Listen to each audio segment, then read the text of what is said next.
Hello everyone, this is Jyoti from Vidwan Education Services. In last lecture we discussed pollination, types of pollination and the pollinators. What are the agents of pollination? Let us proceed with the discussion.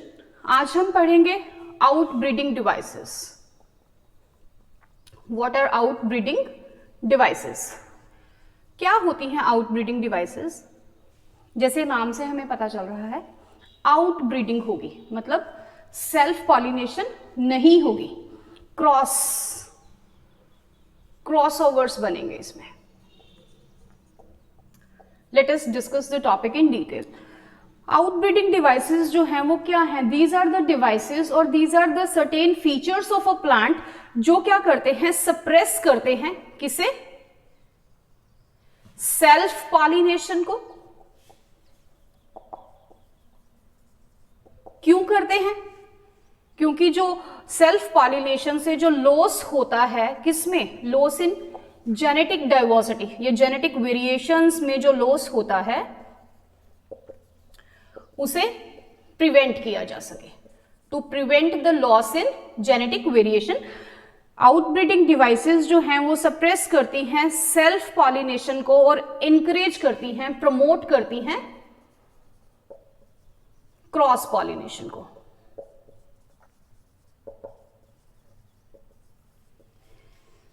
जो outbreeding devices हैं वो क्या करेंगी? These suppress the self pollination and promotes cross pollination. क्यों करती हैं? क्योंकि जो लॉस है जेनेटिक वेरिएशन में ड्यू टू सेल्फ पॉलिनेशन उसको प्रिवेंट किया जा सके. दूसरा क्या है, जब हमने कल भी बात की थी कि इनब्रीडिंग डिप्रेशन जो है वो क्रिएट हो जाता है बिकॉज ऑफ सेल्फ पॉलिनेशन, तो उसे भी अवॉइड करा जा सके. To avoid inbreeding depression. What is inbreeding depression?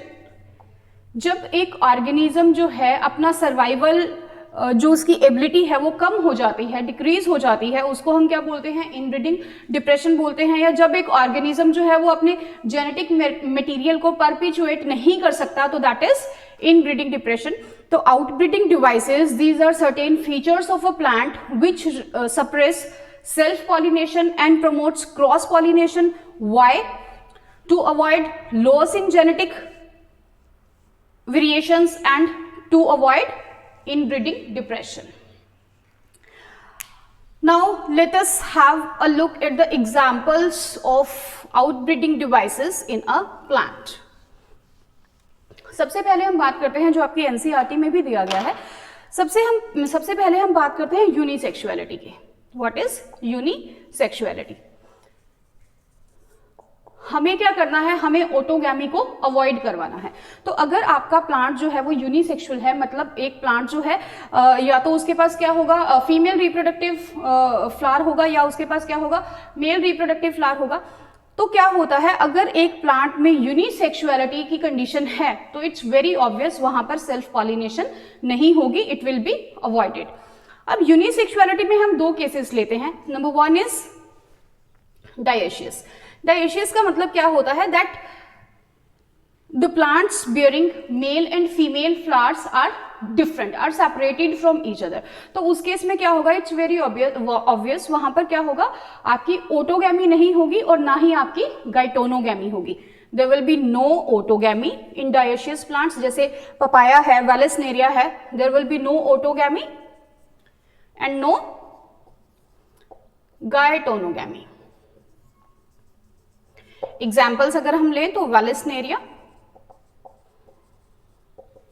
And papaya, जिसमें कि the flowers bearing male and female parts वो क्या होते हैं? They are separated from each other. अगर हम मोनोइशियस कंडीशन लेते हैं, अगर हम कौन सी ले रहे हैं? मोनोइशियस कंडीशन ले रहे हैं. तो मोनोइशियस कंडीशन में क्या हो जाएगा कि एक प्लांट जो है वहां पर क्या होगा, फ्लावर्स दोनों ही प्रेजेंट होंगे, फ्लावर्स दोनों ही प्रेजेंट होंगे, बट क्या होगा,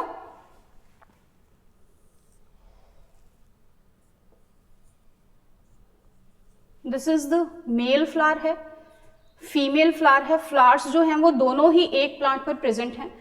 तो यहां पर हम सेल्फ पॉलिनेशन, जो ओटोगैमी है, हम ओटोगैमी को अवॉइड कर सकते हैं। जो आपकी ओटोगैमी है that can be avoided, but geitonogamy को हम अवॉइड नहीं कर सकते हैं। गाइटेनोगैमी को हम अवॉइड नहीं कर सकते हैं। जो आपके एग्जाम्पल्स हैं, जैसे इट इज कैस्टर की अगर हम बात करें या मेज की अगर हम बात करें, तो वो आते हैं आपके मोनोइशियस में and maize. Then let's come to the second one, that is dichogamy. अब जो डाइकोगैमी है, व्हाट इज दैट? डाइकोगैमी का मतलब है कि जो आपका पॉलन का मैच्योरेशन टाइम है और जो स्टिग्मा का मैच्योरेशन टाइम है, डाइकोगैमी। मैच्योरेशन जो है आपका किसका? पॉलन का, maturation of pollen and stigma, इन दोनों में कोई भी सिंक्रोनी नहीं है। There is no synchronization between the maturation time of pollen and stigma. अगर जो पॉलन है वो मैच्योर नहीं हो रहा है, उसी टाइम पर आपका स्टिग्मा जो है वो भी रिसेप्टिव नहीं है, तो क्या होगा कि जो सेल्फ पॉलिनेशन है उसको हम क्या कर सकते हैं? अवॉइड कर सकते हैं। अगर इन दोनों का मैच्योरेशन टाइम अलग है तो क्या होगा? हम सेल्फ पॉलिनेशन को जो है वो अवॉइड कर सकते हैं। If a flower is bisexual, that is it is having both the female and male reproductive parts, और उसमें जो है आपका पॉलन और स्टिग्मा का जो मैच्योरेशन टाइम है वो अलग है, तो वहां सेल्फ पॉलिनेशन क्या हो जाएगी? That can be avoided.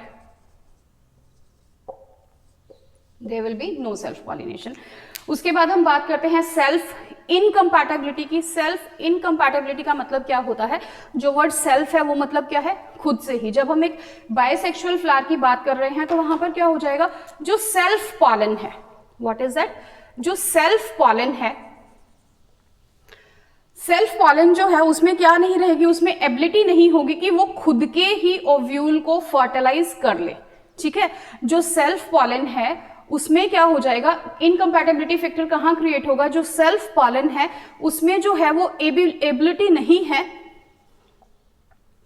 To fertilise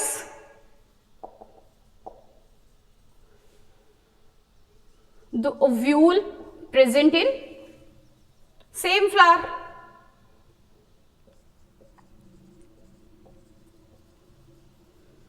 तो भी यहां क्या होगा? जो आपका सेल्फ पॉलिनेशन है that will be avoided. Self pollination को हम अवॉइड कर सकते हैं ऐसे, जैसे आपका टर्निप के केस में होता है, कॉलीफ्लावर के केस में होता है, रोज के केस में होता है। All these are the examples where self incompatibility takes place. Then is, अगर हम बात करते हैं हेटेरोस्टाइली, व्हाट इज हेटेरोस्टाइली? हेटेरोस्टाइली, अगर आपका जो स्टेमन है और अगर आपका जो पिस्टिल है, if they are present at different levels, कि वो जो स्टेमन है उसका जो एंथर है उसमें से जो पॉलन निकलेगा वो अप्रोच नहीं कर सकता स्टिग्मा को, तो इट्स वेरी ऑब्वियस उससे भी क्या होगा? जो आपकी सेल्फ पॉलिनेशन है उसको हम क्या कर सकते हैं? अवॉइड कर सकते हैं। Self pollination will be avoided, तो it is also a kind of outbreeding device. There will be no self pollination. इसके बाद हम बात करते हैं pollen prepotency. What is pollen prepotency? This is pollen prepotency.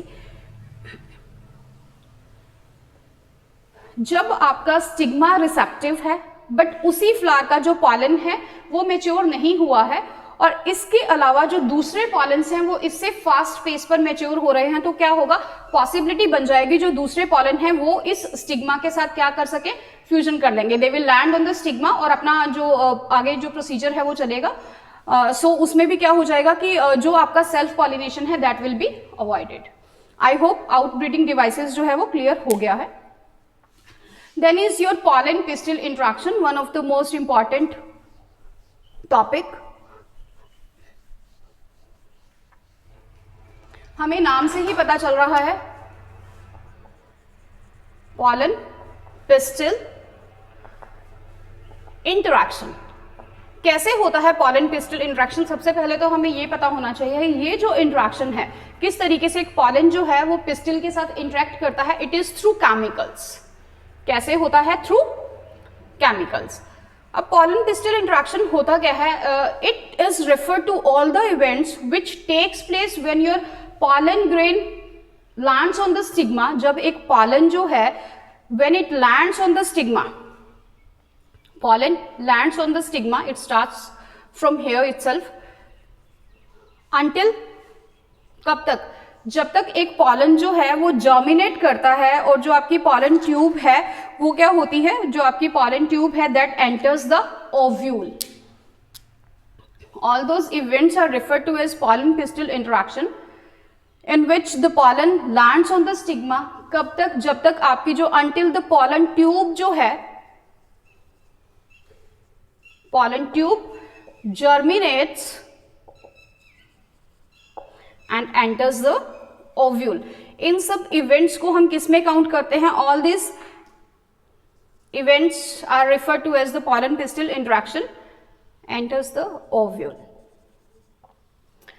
चलिए इसे थोड़ा सा डिटेल में करते हैं। जब पॉलन पिस्टिल इंटरेक्शन होता है तो क्या होता है? सबसे पहले जब आपका पॉलन पिस्टिल इंटरेक्शन हुआ तो सबसे पहले हमने क्या किया कि जो आपका पॉलन जब एक स्टिग्मा पर लैंड कर रहा है तो स्टिग्मा क्या दिखाएगा? उसके लिए कंपैटिबिलिटी या इनकंपैटिबिलिटी।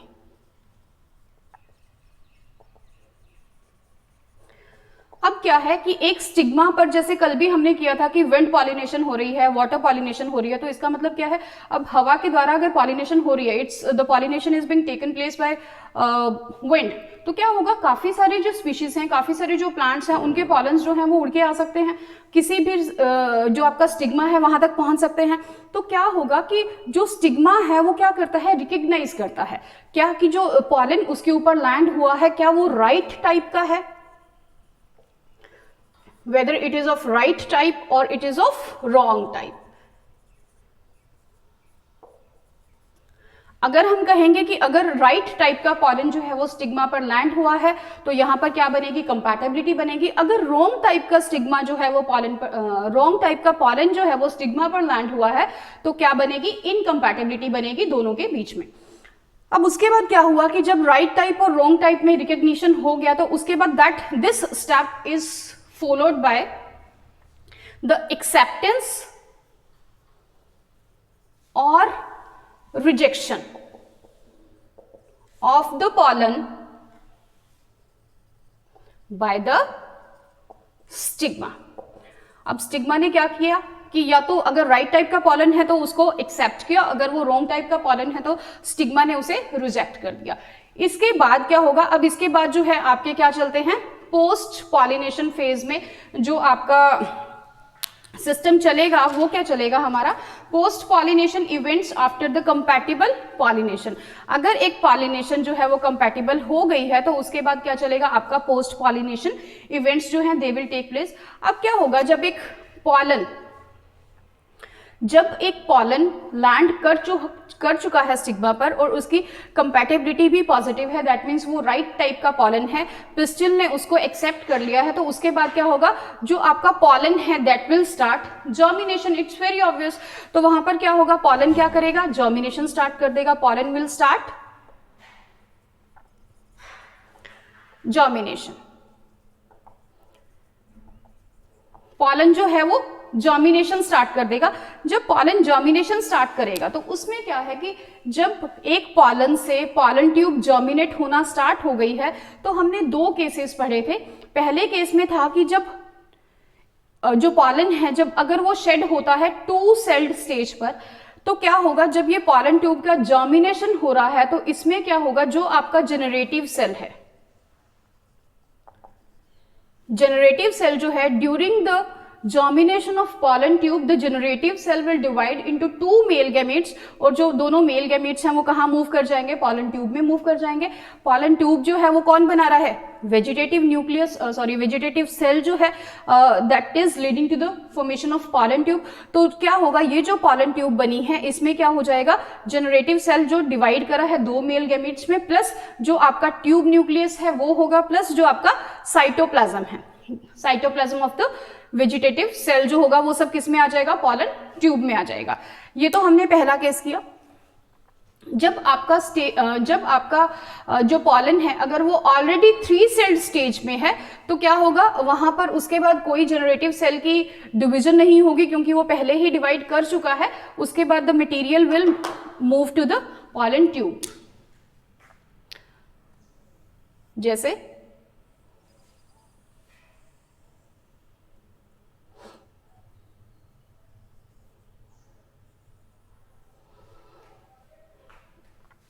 ये क्या है, दिस इज पॉलन ट्यूब। ये हमारी एक्साइन है। ये जो है आपका जनरेटिव सेल जब डिवाइड हो चुका है 2 मेल गैमेट्स में, these are the 2 male gametes. ये क्या है आपका ट्यूब न्यूक्लियस है। This is the tube nucleus, these are the male gametes. अब यहां पर क्या प्रेजेंट होते हैं, यहां पर कैलोस प्लग्स प्रेजेंट होते हैं। What are these? Callose plugs जो हैं वो प्रेजेंट होते हैं कहीं कहीं ट्यूब में, पॉलन ट्यूब में। तो ये कैलोस प्लगिंग जो है, कैलोस प्लगिंग, ये प्लग्स क्या करते हैं, it separates the evacuated tube, the evacuated tail or tube you can say, evacuated tube from the growing tip। जैसे जैसे ये सारा मटेरियल आगे चलता जाएगा तो वहां पर क्या होगी, एक सेपरेशन क्रिएट हो जाएगी with the aid of callose plugging. Clear? इसके बाद जो इवेंट होता है that is the entry of pollen tube. अब ये पॉलन ट्यूब जो है हमारी यहां फॉर्म हो चुकी है। उसके बाद क्या होगा, entry of pollen tube into the ovule. Pollen tube जैसे ही स्टिग्मा पर पॉलन लैंड किया, पॉलन ने जर्मिनेशन स्टार्ट किया, पॉलन ट्यूब जो है वो जर्मिनेट, उसकी ग्रोथ होना स्टार्ट हो गई। अब जब ये पॉलन ट्यूब की ग्रोथ होती जा रही है तो उसके बाद क्या होगा, जो पॉलन ट्यूब है वो आपके ओव्यूल में एंटर करेगी। तो उसके बाद क्या है, जो आपका पॉलन ट्यूब है it will enters the ovule. अब पॉलन ट्यूब जो है वो ओव्यूल में कहां से एंटर करती है, अगर वो माइक्रोपाइलर एंड से एंटर करती है, if it enters from the micropylar region, तो हम इसको क्या बोलते हैं, that is called as porogamy, जो कि मोस्ट कॉमन है। उसके बाद अगर ये चलेजल एंड से एंटर करती है, चलेजा से एंटर करती है, तो हम इसको क्या बोलते हैं, that is called as chalazogamy. If it enters from the integuments, जो कि हमने प्रोटेक्टिव कवरिंग्स की थी, जो कि अगर एक प्रोटेक्टिव कवरिंग है तो हम उसको यूनिटेगमिक ओव्यूल बोलते हैं, अगर 2 प्रोटेक्टिव कवरिंग्स है तो उसको हम बायोटेगमिक ओव्यूल बोलते हैं, जो कि हमें एंजियोस्पर्म्स में मिलता है बायोटेगमिक, और अगर यूनिटेगमिक की बात करें तो जिम्नोस्पर्म्स में हमें देखने को मिलता है। So if the pollen tube enters the ovule through integuments, तो उसे हम क्या बोलते हैं, that is called as mesogamy. उसको हम क्या बोलते हैं, that is called as mesogamy. अब ये जो पॉलन ट्यूब है ये ओव्यूल तक एंटर कर चुकी है। अब इसको कहां एंटर करना है, एम्ब्रियो सैक में एंटर करना है। अब पॉलन ट्यूब कहां एंटर करेगी, एम्ब्रियो सैक। जो पॉलन ट्यूब है जब वो एम्ब्रियो सैक में एंटर कर रही है तो it always takes from the micropylar end. क्यों होता है माइक्रोपाइलर एंड से, क्योंकि it is the micropylar end where your egg apparatus is present. कहां, वहां क्या प्रेजेंट होता है, माइक्रोपाइलर एंड पर आपका एग अपैरेटस प्रेजेंट है, जिसमें क्या था, ये एग है and these are the synergids जो प्रेजेंट थे। तो यहां पर क्या है, एग अपैरेटस है, जहां उसे क्या मिलेगा, फीमेल गैमीट मिलेगा, एग सेल मिलेगा। दूसरा क्या है, सिनर्जिड्स मिलेंगे। अब ये सिनर्जिड्स क्या करते हैं, क्योंकि जो पॉलन ट्यूब की जो ग्रोथ होती जा रही है it will enter through one of the synergids. कहां से एंटर करेगी, through one of the synergids, जो अपना साइटोप्लाज्म है वो सारा कहां रिलीज कर देगी, इन दिस सिनर्जिड। उसके बाद क्या होगा, this synergid will start degenerating. Synergid क्या हो जाएगा, डीजनरेट होना स्टार्ट हो जाएगा। प्लस हमने ये किया था कि जो सिनर्जिड्स होते हैं वो क्या करते हैं, कुछ केमिकल्स सिक्रीट करते हैं जो कि अट्रैक्टेंट्स होते हैं, केमिकल सिक्रीट करते हैं और वो क्या करते हैं, it directs the pollen tube, it directs the pollen tube towards the egg. ऐसा क्यों हो रहा है? क्योंकि it is the pollen tube जिसमें हमारे मेल गैमेट्स प्रेजेंट हैं। Is this clear? अब जो आपका पॉलन ट्यूब है वो एम्ब्रियो सैक में एंटर करेगी थ्रू द माइक्रोपाइलर, एंड मैंने आपको बताया कि क्यों ऐसा होगा।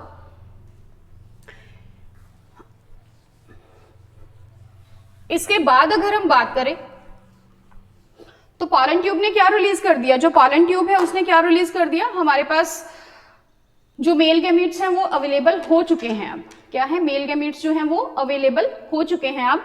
तो यहां क्या होगा, पहले हम डबल फर्टिलाइजेशन पढ़ लेते हैं। डबल फर्टिलाइजेशन क्या होगा, जब एक पॉलन ट्यूब ने क्या दिया, 2 मेल गैमेट्स दिए, क्या दिया, 2 मेल गैमेट्स दिए। अब हम डबल फर्टिलाइजेशन जो करते हैं उसमें क्या होता है, नाम से पता चल रहा है कि फर्टिलाइजेशन होगी लेकिन डबल होगी, तो उसका मतलब क्या हुआ कि जो एक मेल गैमेट है, डबल फर्टिलाइजेशन में 2 प्रोसेसेस होते हैं, one is syngamy and the second one is triple fusion, syngamy and triple fusion. तो जब हम सिनगैमी की बात करते हैं उसमें क्या होगा कि one of the male gametes, synergists के थ्रू हमने कहा है कि मेल गैमेट्स जो है वो रिलीज हो चुके हैं, तो एक मेल गैमेट जो है वो किसके साथ फ्यूज करेगा, द मेल गैमेट, एक जो मेल गैमेट है जिसकी प्लॉइडी क्या है n, वो फ्यूज करेगा विद द फीमेल गैमेट। किसके साथ फ्यूज कर रहा है, फीमेल गैमेट के साथ, उसकी भी प्लॉइडी क्या है, n है, and it will lead to the formation of zygote. क्या बनाएगा, जाइगोट बनाएगा, which is 2n in number. Clear? Ploidy जो है वो यहां चेंज हो गई, जाइगोट जो है वो हमारे पास क्या बनेगा, 2n इन नंबर बनेगा, it is diploid in nature. उसके बाद हम बात करते हैं ट्रिपल फ्यूजन की। तो ट्रिपल फ्यूजन में क्या होता है, जब हमने एम्ब्रियो सैक की बात करी थी तो उसमें हमने देखा था कि in the centre of the cell there are present 2 polar nuclei, एक ही सेल में जो है वो 2 पोलर न्यूक्लियाई प्रेजेंट है। बिफोर फर्टिलाइजेशन ये जो पोलर न्यूक्लियाई हैं वो एक दूसरे से फ्यूज कर जाएंगे और क्या बना देंगे, आपका सेकेंडरी न्यूक्लियस बना देंगे। मतलब ये जो सेंट्रल सेल जो बन जाएगा इसमें क्या प्रेजेंट है, सेकेंडरी न्यूक्लियस प्रेजेंट है, जिसको हम डेफिनेटिव न्यूक्लियस भी बोल रहे थे, और उसकी प्लॉइडी क्या है, that is 2n in number. तो अब क्या होगा, जो आपका ट्रिपल फ्यूजन है उसे हम ऐसा क्यों बोलते हैं, ट्रिपल फ्यूजन में क्या होगा,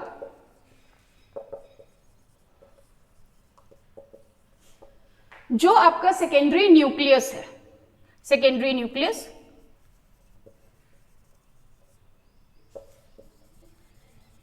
जिसकी प्लॉइडी क्या है, 2n है, it will fuse with one of the male gamete. ठीक है, एक मेल गैमेट जो है वो सिनगैमी में यूज हो चुका है, the male gamete which is left, अब वो किसके साथ फ्यूज करेगा, सेकेंडरी न्यूक्लियस के साथ फ्यूज करेगा,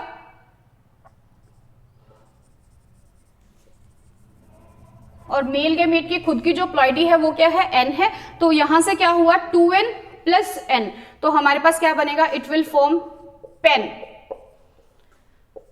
ploidy 3n, PEN is primary endosperm nucleus. As both these processes, that is syngamy and triple fusion, takes place simultaneously in the embryo sac, तो उसको हम क्या बोलते हैं, that is called as double fertilization, that is called as double fertilization. उसके बाद हम बात करते हैं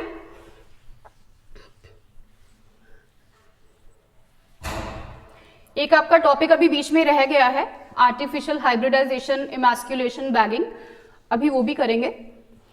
जब आपका डबल फर्टिलाइजेशन हो गया है तो उसके बाद क्या हो जाएगा, पोस्ट फर्टिलाइजेशन इवेंट्स जो हैं वो आपके स्टार्ट हो जाएंगे, पोस्ट फर्टिलाइजेशन इवेंट्स। तो पोस्ट फर्टिलाइजेशन इवेंट्स में आपके जो कौन से इवेंट्स आते हैं जो कि फर्टिलाइजेशन के बाद होंगे, जिसमें सबसे पहला इवेंट है आपका endosperm development, This is the endosperm development.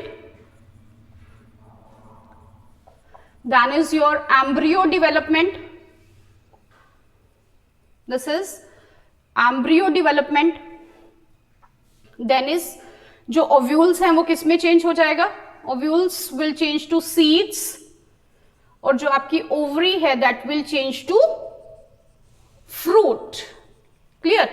All these are counted as the post fertilization events, हम इनको बोलते हैं. सबसे पहले हम बात करते हैं एंडोस्पर्म डेवलपमेंट की. क्या होता है एंडोस्पर्म डेवलपमेंट? अभी हमने बनाया पेन, एंडोस्पर्म न्यूक्लियस जो है हमने बनाया था, प्राइमरी एंडोस्पर्म न्यूक्लियस. अब क्या होगा, जो प्राइमरी एंडोस्पर्म न्यूक्लियस है वो क्या करेगा, माइटोटिकली डिवाइड करता जाएगा करता जाएगा करता जाएगा. क्लियर?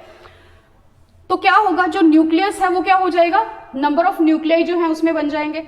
या अगर सेल वॉल फॉर्मेशन हो रही है तो सेल्स जो हैं वो सेल्स इन नंबर जो हैं वो बढ़ जाएंगे. तो जो एंडोस्पर्म डेवलपमेंट होती है, क्योंकि हमें ये पता है it is a triploid tissue है. क्यों है? क्योंकि जो इसकी प्लॉइडी है वो क्या है, 3n है. 3n प्लॉइडी क्यों बनी? जब secondary nucleus fused with one of the male gametes तो उसने क्या बनाया, एंडोस्पर्म बनाया. अब ये जो एंडोस्पर्म है, कुछ जो आपके प्लांट्स हैं जैसे राइस है, वीट है, उसमें जो आपका एंडोस्पर्म होता है वो स्टार्ची इन नेचर होता है. जैसे आपका प्लांट, अगर हम मेज की बात करें तो जो उसमें एंडोस्पर्म है that is proteinaceous in nature. अगर हम कोकोनट की बात करें तो एंडोस्पर्म जो उसमें है that is oily in nature होता है. अगर हम डेट पाम की बात करें तो जो एंडोस्पर्म है उसका हेमी सेल्यूलोजिक इन नेचर होता है.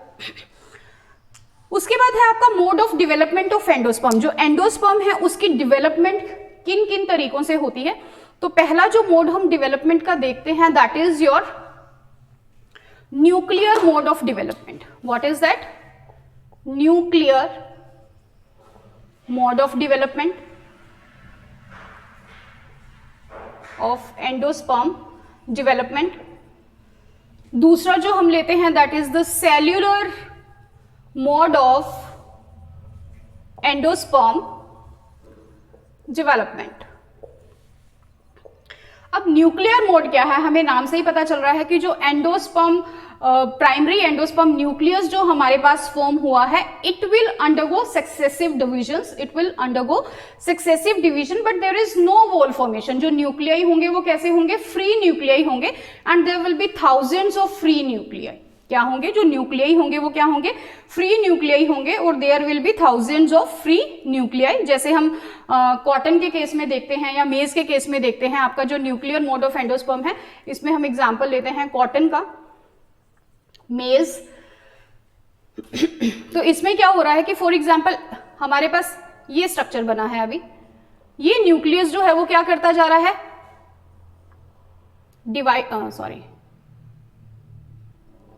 ये न्यूक्लियस जो है वो क्या कर रहा है, डिवाइड कर रहा है. फिर से इस न्यूक्लियस ने क्या किया है, डिवीजन किया है. तो यहां पर क्या है, ये फ्री न्यूक्लियर डिविजन्स हो जाएंगे. क्या है, these are the free nuclear divisions where there is no cell wall formation around this nuclear.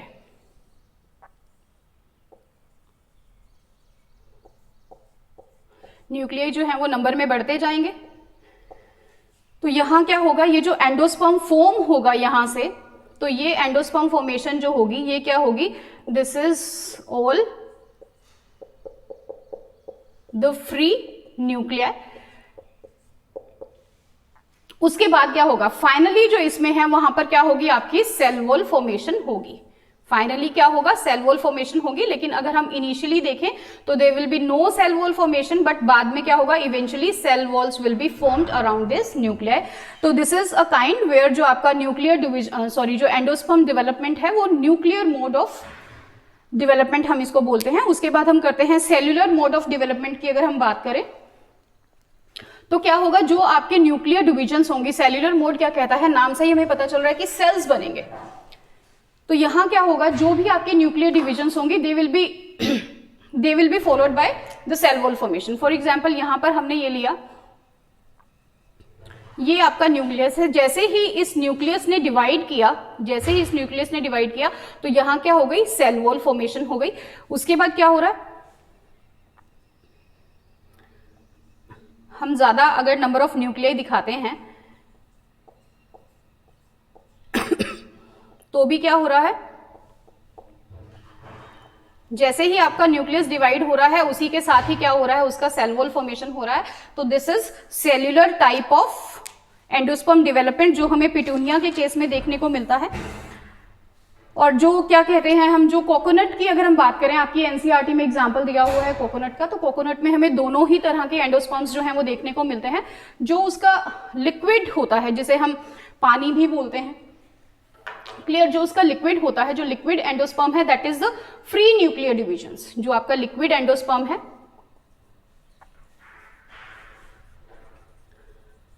वो कौन सा होता है आपका, वो है आपका nuclear mode of endosperm development, जिसमें कि फ्री न्यूक्लियाई होते हैं।